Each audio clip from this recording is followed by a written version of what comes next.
Assalamualaikum warahmatullahi wabarakatuh. Halo teman-teman, di sini kami akan membahas materi tentang anatomi fisiologi sistem endokrin bagian 3, yaitu ada kelenjar adrenalin yang akan dibahas oleh kelompok 5 dan kelenjar pankreas yang akan dibahas oleh kelompok 6. Sebelumnya, perkenalkan kami dari kelompok 5 yang beranggotakan Almira Safa, Angelina Emanuela Permana, Dea Pusparismawati, Mutia Alvina Dewi dan Pretiana Angrara, dan kelompok 6 yang beranggotakan Alifa Nurhasinta, Mahda Alia Rahmi, Nur Latifatul Asna, dan Rizky Arshanti.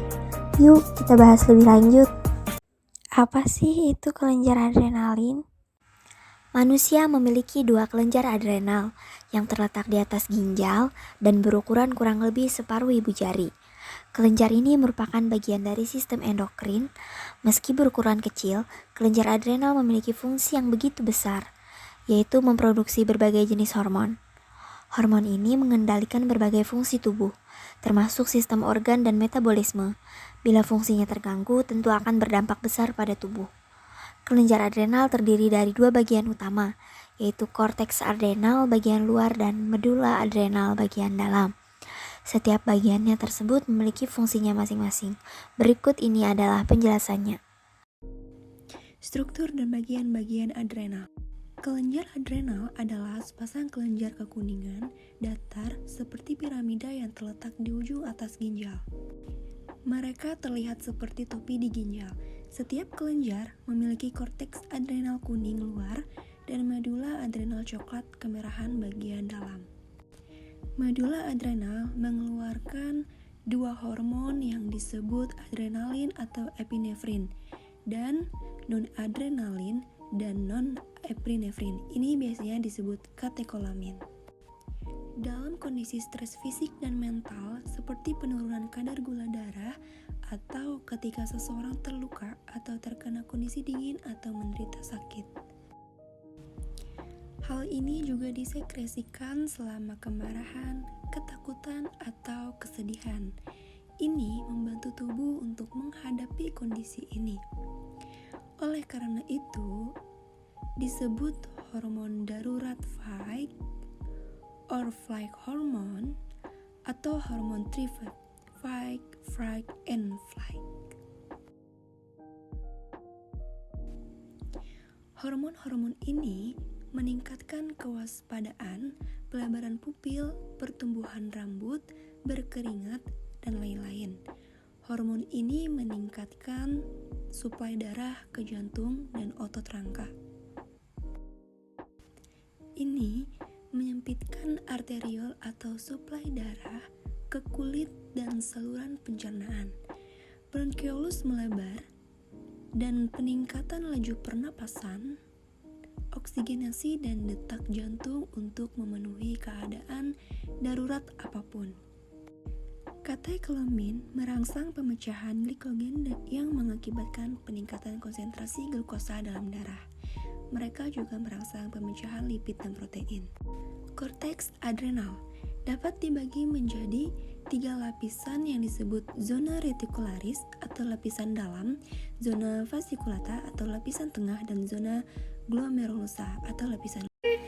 Fungsi kelenjar adrenal. Mari kita mengenal fungsi kelenjar adrenal. Apa sih?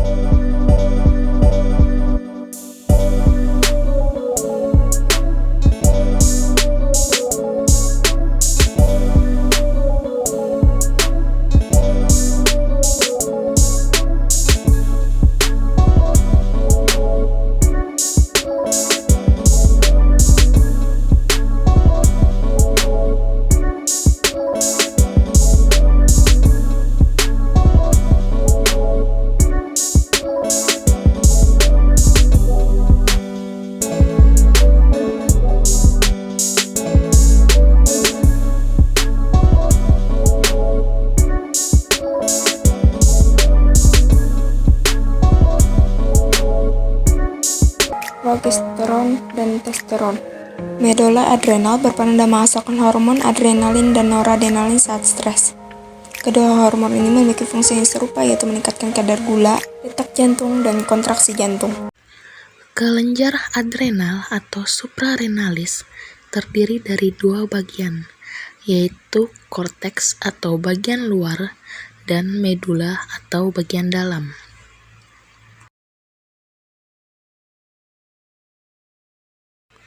Bagian pertama adalah korteks adrenal atau bagian luar, menghasilkan hormon glukokortikoid atau kortisol atau kortikosteron.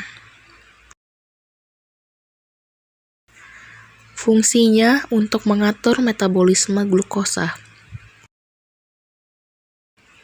Kekurangan hormon glukokortikoid mengakibatkan lambatnya metabolisme glukosa dan menyebabkan penyakit Addison.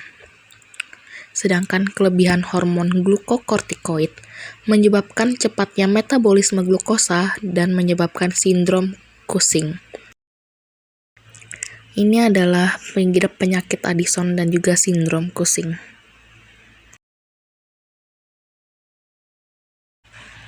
Yang kedua ada hormon korteks adrenalin atau bagian luar.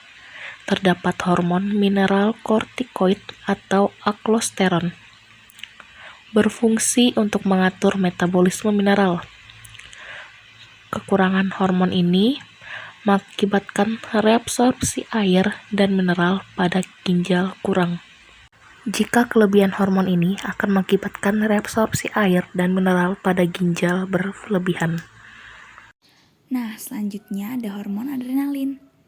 Apa sih hormon adrenalin itu? Hormon adrenalin disebut juga hormon epinefrin. Hormon adrenalin dihasilkan di lapisan adrenal dalam atau medula. Hormon adrenalin bekerja sama dengan hormon kortisol dan non-adrenalin dalam mengatur reaksi tubuh terhadap stres. Cara kerja hormon adrenalin gimana ya? Cara kerjanya adalah dengan membuat detak jantung menjadi lebih cepat, aliran darah meningkat, dan merangsang tubuh untuk melepaskan kadar gula menjadi energi. Selanjutnya, hormon non-adrenalin. Hormon non-adrenalin disebut juga dengan hormon non-peripherin. Hormon ini bekerja sama dengan hormon kortisol dan adrenal dalam mengatur reaksi tubuh terhadap kondisi stres. Fungsi lainnya dari hormon ini juga mempengaruhi cara otak memperhatikan dan merespon berbagai peristiwa. Sebagai contoh, peningkatan detak jantung, memicu pelepasan gula darah dalam darah, dan meningkatkan aliran darah ke otot. Beberapa penyakit kelenjar adrenal.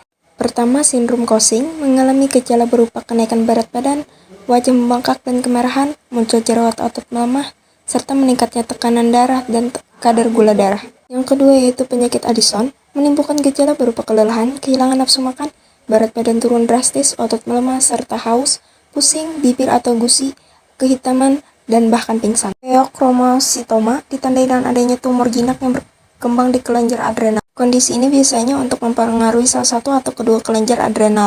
Gejala penyakit ini meliputi sakit kepala, tremor, sesak napas, keringat berlebihan, dan tekanan darah tinggi. Yang terakhir yaitu adalah hipoplasia adrenal kongenital. Kalian akan mengalami gejala berupa muntah-muntah, dehidrasi, gula darah rendah, shock, dan kelainan pada organ seksual. Selanjutnya, anatomi fisiologi kelenjar pankreas. Pankreas merupakan salah satu organ tubuh manusia yang berbentuk pipih dan terletak di belakang lambung di dalam perut. Pankreas memiliki panjang sekitar 20-25 cm, memiliki ketebalan kurang lebih 2,5 cm, dan berat pankreas ini sebesar 80 gram. Pankreas memanjang dari bagian atas perut hingga ke lengkungan besar, dari abdomen dan bermuara ke duodenum. Di bagian depan dari kanan ke kiri, pankreas berhubungan dengan kolon transversum dan perlekatan musculum transversum, bursa omentalis, dan gaster. Sedangkan pada bagian belakang dari kanan ke kiri, pankreas berhubungan dengan ductus choledacus, vena forte hepatitis, vena lenalis, vena cava inferior, aorta, pangkal arteri mesenterica superior, musculus, psoas major sinistra, dan glandula suprarenalis. Pankreas terdiri dari dua jaringan utama, yaitu 1. Asinus. Jaringan ini menempati proporsi terbesar sekitar 80% dari volume pankreas. Jaringan ini memproduksi cairan pencernaan dan pulau-pulau Langerhans sekitar 1 juta pulau. Yang kedua, Pulau Langerhans merupakan kumpulan sel berbentuk oval yang tersebar di seluruh bagian pankreas, tetapi lebih banyak pada bagian ekor. Pulau Langerhans pada pankreas manusia mempunyai 1-2 juta pulau Langerhans dengan diameter kurang lebih 0,3 mm dan dikelilingi oleh kapiler-kapiler kecil.